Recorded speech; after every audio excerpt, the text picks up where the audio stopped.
komedian tidak memangku tugas untuk mencerdaskan bangsa. Kalau ada yang melakukan itu bagus, tapi tugas utama komedian adalah melucu. Iya. Gitu. Katakanlah narkoba gitu. Pernah? Kebetulan itu adalah pengalaman saya.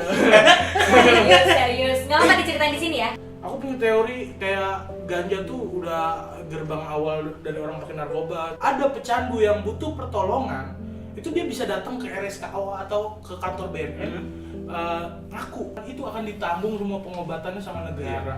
Di tahun lalu, karena gue itu udah semi tulang punggung keluarga, tahun kemarin adik gue yang kuliah 2 orang dan gue belum siap secara finansial untuk itu. Lihat ekspresi papa mama aku gitu ngeliat, papa nggak kenal, you're not my daughter in that video. Aku nangis kan, maaf pak, it's okay, papaku. Semua orang berbuat kesalahan dan papa ngerti kenapa kamu kayak gitu. Mimi-chan with Prilly, shot 1 take 1. Mimi-chan, minum-minum cantik. Mimi-chan. Hai semuanya, balik lagi di Mimi-chan, minum-minum cantik. Oh, minum-minum cantik. Minum-minum cantik, jadi kita di sini minum-minum tapi sambil berdiskusi gitu loh. Nggak harus serius-serius kok. Kirain tuh kan kalau Mimi cantik kan buat cewek doang. Ah. Harusnya kalau supaya semua gender Iya. minum-minum cantai. Bisa juga. Bisa Maksudnya juga. minum-minum cantik tuh.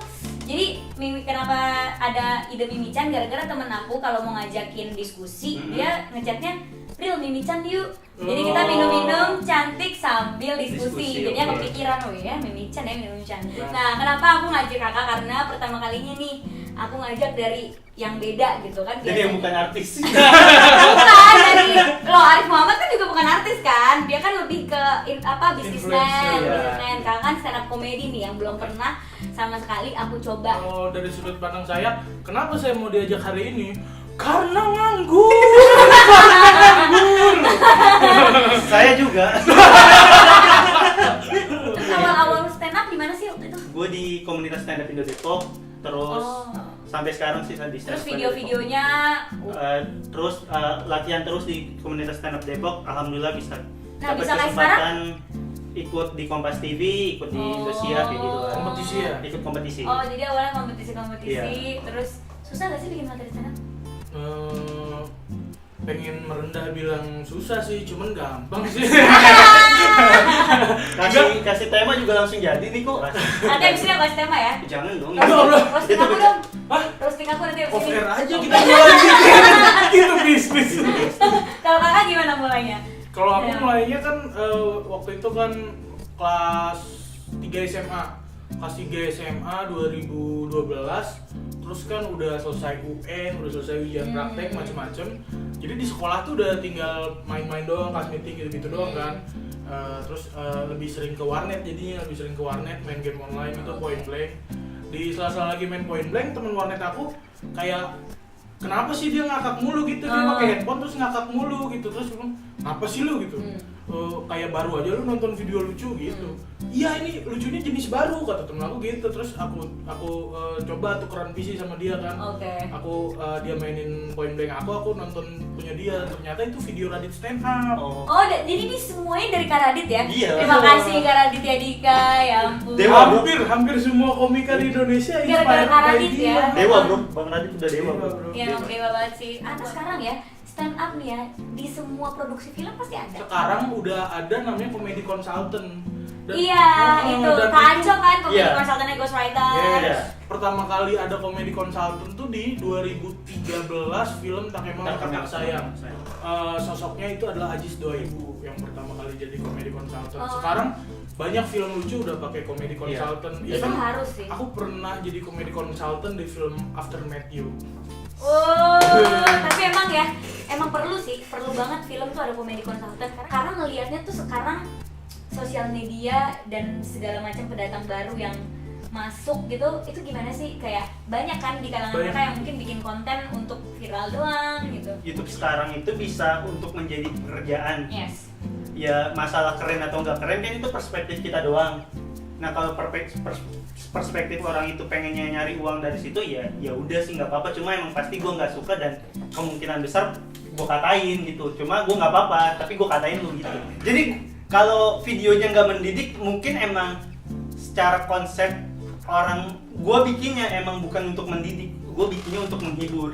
Nah, cara menghibur yang gue pilih di konten itu adalah dengan cara goblok-goblokan gitu. Komedian tidak memangku tugas untuk mencerdaskan bangsa. Kalau ada yang melakukan itu bagus, tapi tugas utama komedian adalah Menghibur. melucu. Iya. Gitu. Well, I agree with this. Aku benar-benar aku setuju sih. Makanya kalau komedian yang ngelakuin itu, aku masih oke.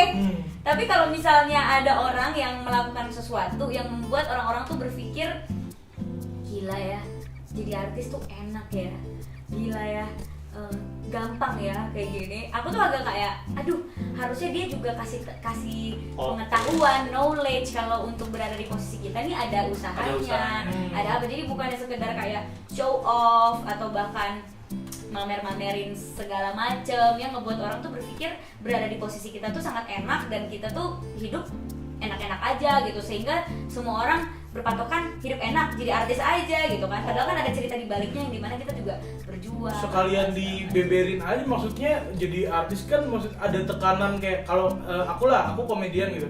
Begitu lucu ada turun dikit nih gitu, nggak lucu dikit gitu. Langsung pressure-nya kan kayak gimana sih lu gitu. Dan banyak yang nggak kuat ngadepin kayak gitu, akhirnya lari ke something yang negatif, kayak mungkin katakanlah narkoba gitu. Pernah? Kebetulan itu adalah pengalaman saya. Serius, nggak apa diceritain di sini ya? Bahkan sudah aku upload di YouTube. Itu Dia pemakai narkoba yang bangga, bro. salah lu kalau nganggap begitu. Karena bukannya seolah-olah gua lagi memamerkan aib gua, padahal kenapa itu gua upload adalah karena gua pernah melakukan kesalahan dan gua punya pesan yang sangat kuat untuk orang lain jangan sampai melakukan kesalahan yang kayak gua. Ini aku setuju banget. Kayak aku akhirnya belak-belakan ngomong, dulu gue pernah mau nyoba bunuh diri. Gitu. Itu kan aib banget kan, gila gitu. Maksudnya aib banget gitu. Aku yang kelihatannya ceria ternyata pernah mau berpikiran untuk mengakhiri hidup aku gitu. Cuma aku ceritain karena ya ternyata gue bisa nih kuat dengan cara kayak gini. Jadi lo kalau misalnya ada pemikiran itu, lo contoh aja lo harus kayak gini. Jadi aku kayak sharing. Nah, kalau kakak kenapa tuh bisa tiba-tiba waktu itu terjebak memakan? Jadi buat teman-teman yang lagi hidupnya masih biasa-biasa aja, kalau pengen kayak Prilly, bunuh diri dulu. Salah kesimpulannya. Kesimpulannya agak salah ya, Pak. Mohon maaf Bagus nih. yang kayak tadi, maaf itu salah, itu salah. Gimana tuh tadi? Terus kayak beberapa orang yang ngikutin karir aku dari awal kan kayak kan mereka tahu kan, karena di beberapa materi stand up aku juga ada materi tentang aku broken home. Oke. And then aku salah langkah sampai aku tuh narkoba gitu. Terus orang jadi ada yang ngejudge bahwa anak broken home memang akhirnya jadinya ke jadi narkoba. stereotype. Terus aku kayak ngejelasin itu secara serius tuh agak susah. Makanya aku bilang, yang bikin gua narkoba tuh bukan broken home. Yang bikin gua narkoba adalah karena punya duit. Kalau broken home dan nggak punya duit, nggak bisa beli narkoba ya. Bener. cuma ibon doang paling. Aku punya teori kayak ganja tuh udah gerbang awal dari orang pakai narkoba. Kalau udah berani pakai ganja, mungkin perlahan-lahan awalnya punya idealisme, udahlah gue ini aja alami. Aku pernah pakai sabu juga sekali gitu. Pernah sekali gue, terus merasa ganteng juga dong. Merasa ganteng. Hanya sabu kan yang paling mahal kok. Dan dikasih aja sama temen. Kalau gitu pecandu tuh jangki tuh gitu. Kalau orang baru pertama kali nyoba dia akan gampang aja ngasihnya, karena dia tahu begitu lu kena sekali, lu akan beliin dia juga gitu. Lu akan sering beli dan akan beliin dia gitu, menguntungkan bagi para jangki. Dan nyari temen kali ya, lebih ke nyari Itu temen dia. gitu. Jadi gue nggak mau dosa sendiri nih, gue nyari-nyari dah gitu kan, dari korban. Terus bisa tiba-tiba berhenti? Banyak juga triggernya.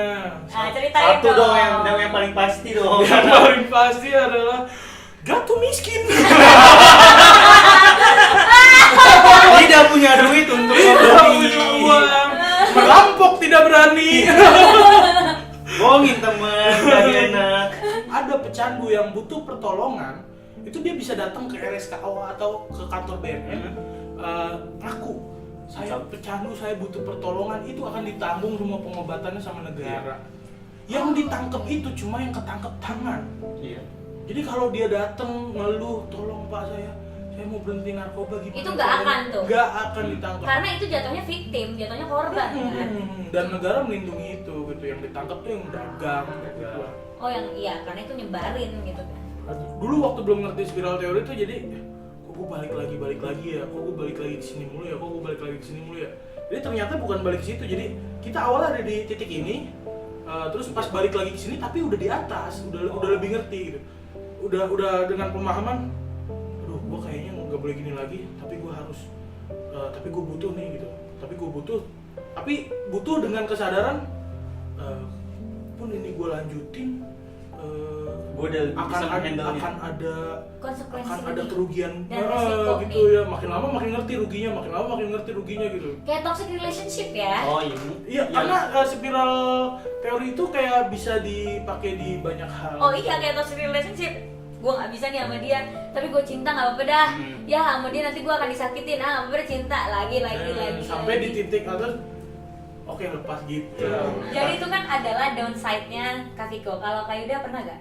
Gue sih. Maksudnya bukan dari sisi narkoba, tapi kayak yang bener-bener ngebuat kayak momen down gitu, momen kayak down banget. Kalau aku waktu 2015 tuh down banget, pokoknya Ada triggernya gak? muka aku tiap hari ada di infotainment, di Twitter, di Instagram lagi ngebully aku baca, orang tua aku baca, aku ngerasa kayak gila, udah jalan gue melenceng, tadinya gue mau jadi dokter, jadi artis, melencengnya begini lagi, gue di tiba-tiba ada di spotlight yang gue nggak mau gitu. Iya. Di tahun lalu, karena gue itu udah semi tulang punggung keluarga, gue kan biasanya cuma menghidupi gue dan adik gue yang kuliah baru 1 orang. Nah, tahun kemarin adik gue yang kuliah 2 orang dan gue belum siap secara finansial untuk itu. Jadinya buat gue tuh berat banget, kayak beban 2 orang adik yang kuliah dibebanin ke gue kan. Nah, guanya waktu itu belum stabil untuk itu, jadinya gue kayak anjir, gue udah gitu gimana sih, apa-apa yang gue lakuin nggak berjalan mulus. Kayak misal tahun lalu gue keluar dari MLI, kalau Prilly tahu Majelis Lucu Indonesia. Nah di bayangan gue abis gue keluar MLI tuh gue pengen bikin ini. Nah yang gue bikin ini semuanya nggak ada yang berhasil, jadi nggak berjalan mulus apa yang gue bikin. Oh anjing, gue udah keluar dari ini, yang gue rencanain juga gagal. Udah gitu rencananya semua gagal, ada tanggung jawab baru. Nah itu yang menurut gue salah satu hal yang paling bikin gue down di awal 2019 sampai mungkin Oktober ya, sampai akhirnya baru bisa balik lagi, stabil lagi pas dapet kesempatan untuk nulis dan bikin web series karena dapat uang banyak dari situ gitu. Sempet insecure gak? Kan punya pacar, terus finansialnya nggak stabil gitu. Gue sih nggak sama sekali ya, karena dia juga malah mensupport gue buat coba kalau cara ini gagal, coba dia bikin yang lain. Makanya gue banyak hal yang gue obrolin sama dia, karena kan dia dari orang sisi luar, dari sisi, dia di entertain, bukan di dunia komedi. Jadi dia bisa ngasih perspektif yang lebih luas dari itu. Jadi ya gue nggak ada insecure sama sekali soal itu sih, gue percaya aja. Enak juga punya support system kayak gitu ya. Nah iya, keren banget. Mungkin ini salah satu yang bikin gue bisa melewati fight back lagi. Kok fight back namanya? Iya ya, bisa. Fight back. Itu tuh karena gue punya support system yang baik. Kayak gue punya cewek gue, Dila. Kak Dila keren banget sih kamu, Kak. Jadi kan dia juga belajar psikologi, dia S2 psikologi, sekarang udah jadi psikolog. Ya mungkin karena dia pengetahuan tentang itu, gue juga banyak disupport lewat itu. Gue juga punya teman-teman stand up comedian yang gue akrab banget, kayak ada Pras Teguh, ada Viko, ada Zawin. Nah mereka yang kalau gue ada apa-apa ya gue bisa, Win, gue minjem duit tuh 50 juta langsung dikirim. Buset. Iya. Baik, ya? Nah kalau lu yang tadi Pril sempat ngobrol yang pas tahun 2015 kan lo paling downnya, yang akhirnya bisa bikin jadi titik balik lu tuh apa? Oh iya. Itu orang tua sih. Kayak bayangin ya Kak, aku tuh dididik sama orang tua aku kayak aku bersyukur banget punya orang tua tuh yang mendidik aku kayak mereka gitu, yang terus ngasih aku tiap hari nilai-nilai agama, jadi orang tuh harus kayak gimana, hidup itu kuncinya cuma jadi orang baik, bla bla bla and bla. Tiba-tiba aku jadi sosok yang berubah karena pengaruh orang lain. Aku jadi nggak tahu itu siapa pada saat 2015 itu bukan aku gitu. Aku ngerasa kayak gila itu bukan gue. Rumah ngeliat ekspresi papa mama aku gitu, ngeliat papa nggak kenal sama Prilly yang itu. Di Prilly yang di video ngomel-ngomel itu? Iya, papa nggak kenal. You're not my daughter in that video. Dan papaku sangat tenang banget, bener-bener papa mama aku ya tenang, nggak yang marahin aku, nggak yang ngapain, cuma duduk nak, kamu istighfar dulu. Aku diketin, aku nggak nangis kan? Maaf pak, it's okay, papaku. Semua orang berbuat kesalahan dan papa ngerti kenapa kamu kayak gitu. Karena ya udah at the end of the day kita yang dibully sama orang itu notabene pasti lebih dari orang itu ya gak sih? Karena orang itu yang meluangkan waktu untuk ngeliatin hidup kita gitu. Gila ya, kita produktif banget. Ini biar positif loh kita sharing kayak gini. Parah. Ada yang berani sharing Nah, ini video di narkoba. YouTube gua ada yang bener, men. Biasanya kemunculan gua di YouTube kok nggak makan yang bikin muntah. Dicukur aneh-aneh. Aneh semua, Bang. Aduh, tapi thank you banget Kak Yuda sama Kak Viko udah sharing ceritanya. Karena nggak banyak yang tahu loh kayak kisah kakak gimana, taunya yang konyol-konyolnya doang, gimana lalu nyindir yang lain. Tapi ternyata di balik itu banyak banget perjuangan yang sebenarnya bisa menginspirasi orang-orang di luar sana. So thank you so much sudah mau diundang ke Mimi-chan. Iya, sama-sama. sama-sama. Mungkin di luar sana ada yang juga punya pemikiran itu, harus bisa berdamai dengan itu dan ya udah hidup tuh ketawain aja. Tuh. Kalau aku punya quotes untuk menutup ini, life is hard but we can make it easy if we want. Thank you so much. Kembali lagi di Mimi-chan selanjutnya. Dadah.